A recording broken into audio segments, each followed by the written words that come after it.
C'est votre vie, le rendez-vous de première édition, merci Nicolas, qui parle de votre quotidien. Ce matin, on va parler de nos objets du quotidien. Vous savez, la vaisselle, la cafetière, la bouilloire. Sont-ils programmés pour tomber en panne? Et peut-on enrayer ce destin? On va en parler dans quelques instants avec notre invitée Laetitia Vasseur. Bonjour. Bonjour. Fondatrice de l'association contre l'obsolescence programmée. C'est HOP, c'est comme ça qu'on prononce HOP. On va avant regarder ce reportage. Il existe des moyens de donner une seconde vie aux produits, finalement faire du neuf avec du vieux. Justine Fontaine. Acheter un téléphone reconditionné, c'est-à-dire d'occasion mais remis à neuf, certains utilisateurs sont frileux. J'ai plutôt tendance à acheter le dernier modèle, donc généralement les reconditionnés c'est toujours la version d'avant au minimum. C'est peut-être un peu bête mais j'ai pas confiance à 100% des téléphones reconditionnés.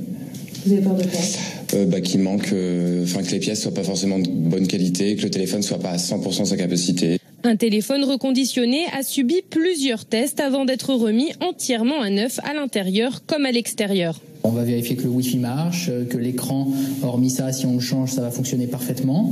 On va vérifier le vibreur, le connecteur de charge, toute la partie intérieure du téléphone. Et on va changer notamment l'écran de l'appareil, puisque là il est dans un état qui est pas satisfaisant du tout, pour au final en arriver à un résultat qui soit proche de ça. Un téléphone reconditionné est vendu en moyenne 30% moins cher que sa version neuve. Pour faire son choix, parmi les nombreuses boutiques et sites internet qui en vendent, il faut être vigilant. Il faut qu'il y ait une facture avec une fiscalité inscrite sur la facture. Il faut être très vigilant parce que le téléphone soit bien débloqué multi-opérateur pour pas avoir un problème avec son opérateur et qu'on puisse pas utiliser sa carte SIM. Enfin, mieux vaut privilégier un distributeur qui propose une garantie d'au moins 6 mois. Ça vaut vraiment le coup un téléphone portable reconditionné? Oui, je pense que ça fait vraiment partie des solutions puisque un téléphone reconditionné, il est vraiment testé pour fonctionner et en termes d'empreinte écologique, etc., c'est vraiment intéressant puisqu'on allonge la durée de vie des téléphones. Je pense que c'est vraiment une bonne solution. Mais est-ce que c'est vrai que les marques aujourd'hui programment la mort des appareils que nous achetons? Ça, je pense que oui, clairement. Par exemple. Combien, 5 ans? Alors, 5 ans, disons que c'est le maximum. Après 5 ans, c'est définitivement obsolète pour les marques, comme c'est là le cas avec l'iPhone 4 d'Apple, qui déclare d'ailleurs sur son site internet toute une catégorie de produits anciens et obsolètes. Donc, ils disent clairement, après 5 ans, nos téléphones sont obsolètes. Alors après, même au-delà de 3 ans, ça commence à ramer. Mais ils le disent officiellement sur leur site. Ils ont publié en 2016 l'idée que au bout de 3 ans, les téléphones sont conçus pour ne plus Mais est-ce durer. que c'est vrai pour tout ça? Est-ce que c'est vrai pour les machines à laver, pour les lave-vaisselle? C'est vrai pour tout? Oui, alors c'est un phénomène global. Ça touche beaucoup le petit électroménager, le gros électroménager, tout ce qui est multimédia, télé, ordinateur. Et après, ça va aussi sur le textile, les collants qui filent. Alors qu'on a la technologie pour qu'ils ne filent pas, vous savez.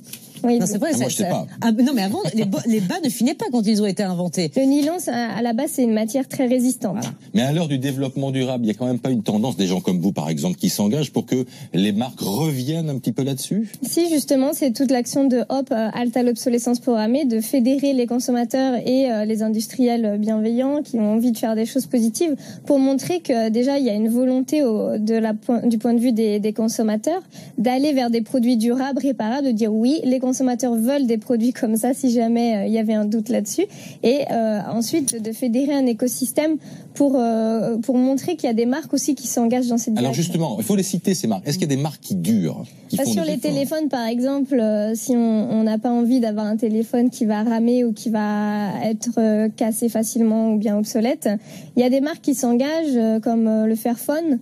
Donc, a priori, voilà, c'est une marque un peu plus éthique qui fait vraiment des efforts pour avoir un téléphone modulaire.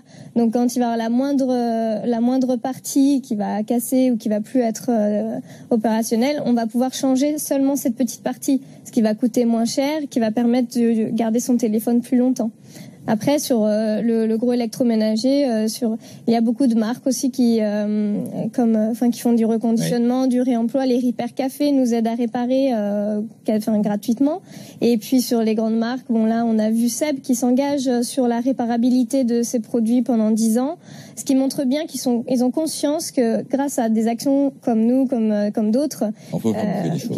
Les gens ont une attente et vu qu'ils voient ça, ils répondent à cette attente. Formidable. Et en plus, Seb, c'est bien. C'est français. Merci d'être venu nous voir ce matin.